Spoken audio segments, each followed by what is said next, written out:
Salut tout le monde, c'est Monsieur Kazetra. On se retrouve pour une nouvelle vidéo, partie 2. Comment trouver la raison pour laquelle, pourquoi le PC redémarre chaque fois que vous faites plusieurs actions en même temps. Là, on va aller explorer un endroit où on n'y pense pas forcément, mais qui peut grandement aider à corriger ce petit problème mineur qui peut causer des problèmes lorsque vous faites des streams, des vidéos ou jouez avec les copains.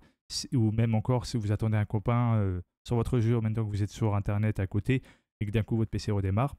Et bien justement, cette partie 2 là est faite pour vous. Alors, très important, il faudra aller sur le site officiel de la marque de votre carte mère, donc du fabricant. Aller sur Assistance, sélectionner le système de présentation que vous avez, 10 ou 11. Une fois que vous avez bien sélectionné comme il faut, allez sur l'onglet BIOS, et là vous avez tout un tas de versions du BIOS. Faudra, quand je dis il faudra prendre la dernière en date, la toute nouvelle qui est sortie, la télécharger. Ça va aller directement, bien évidemment, soit sur votre clé USB si vous avez mis votre clé USB en FAT32.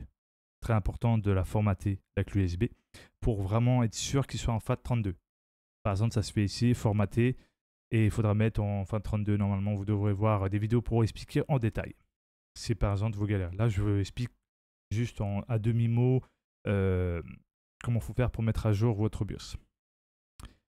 Après, une fois que vous avez fait télécharger le dossier compressé, normalement, vous devrez trouver, si je ne dis pas trop de bêtises, faut que je le cherche, voilà, ici. Ça sera MB, BIOS, machin, B550, Aorus, AXV2. Et là, vous voyez, il est en dossier compressé, il faut le décompresser. Et pour le faire, c'est extraire tout. Et une fois que c'est fait et que votre, bien évidemment, clé USB est bien en FAT32, c'est important à répéter, vous n'avez plus qu'à le fichier qui a été décompressé à le mettre directement sur votre clé USB. Et une fois que c'est fait, et bien évidemment, il n'y a plus qu'à éjecter correctement votre clé USB en cliquant sur la clé USB en faisant. Normalement, c'est marqué éjecter. Là, c'est un exemple. Moi, je ne peux pas, bien évidemment. Voilà. Mais sinon, par exemple, sur le site, non plus. C'est que sur les clés USB, personnellement, je peux faire. Mais il faut éjecter correctement. Une fois que c'est fait, vous débranchez votre clé USB, vous la branchez sur votre carte mère. Derrière, il y a plusieurs ports USB.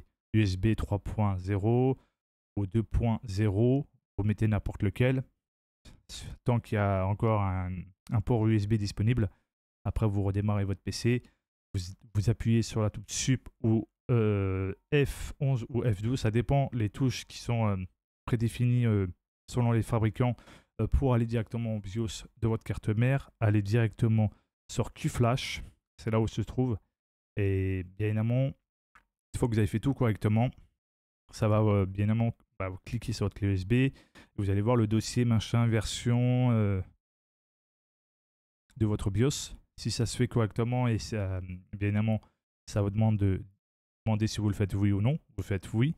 Après, il y a marqué Start. En gros, tu lances la mise à jour. Une fois que c'est fait, vous laissez faire justement la mise à jour du BIOS. Vous laissez votre PC redémarrer automatiquement.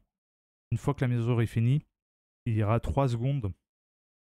Et une fois que ces 3 secondes terminées, le PC va redémarrer. Voilà.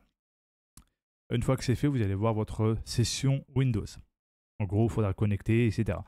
Et aussi, très important, il y a aussi un cas où ça peut arriver qu'il n'y a qu'une barrette de RAM qui va être reconnue. Et pour ce faire, si ça ne vous boot pas correctement, c'est d'enlever une barrette de RAM. Ça peut être généralement A2 qui est reconnue et pas la B2.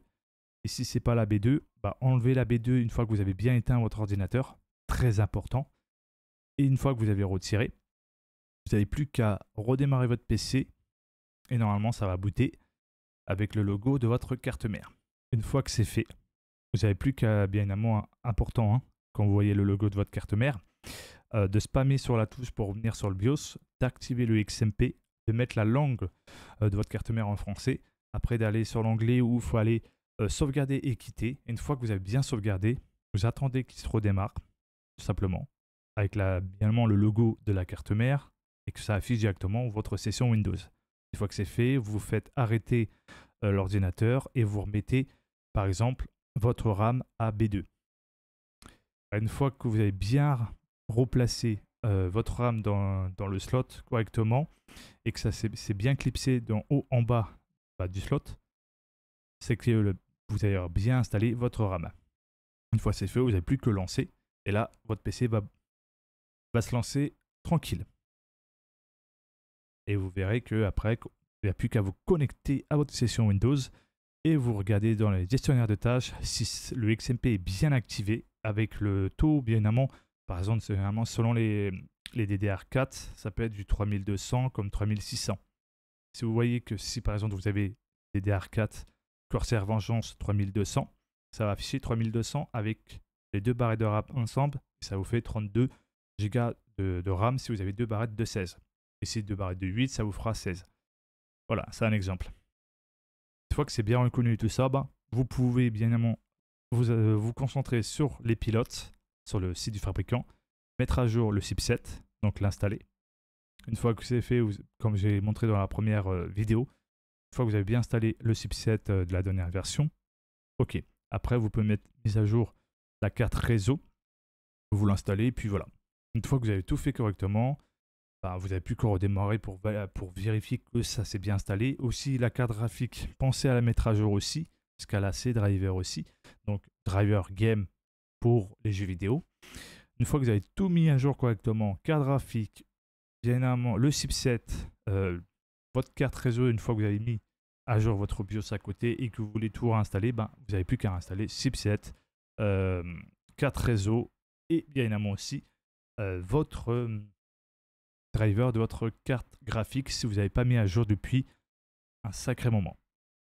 En tout cas, j'espère que cette vidéo vous a plu. N'oubliez pas de vous abonner, de partager, de mettre un pouce bleu et surtout me dire dans les commentaires si ça a été bien précis, bien expliqué. Bien évidemment, je préfère avoir vos retours. Et si vous avez du mal ou si vous ne voulez pas faire la mise à jour du BIOS, ne le faites pas. Faites-le par un professionnel ou par un ami qui s'y connaissent parfaitement bien dans tout ce qui est informatique. C'est toujours mieux pour éviter de faire des bêtises. Voilà.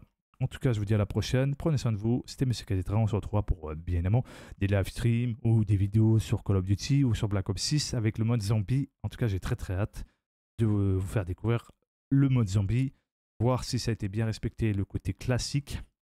Et puis voilà. Merci à tous et j'espère que ça a pu vous aider. Ciao.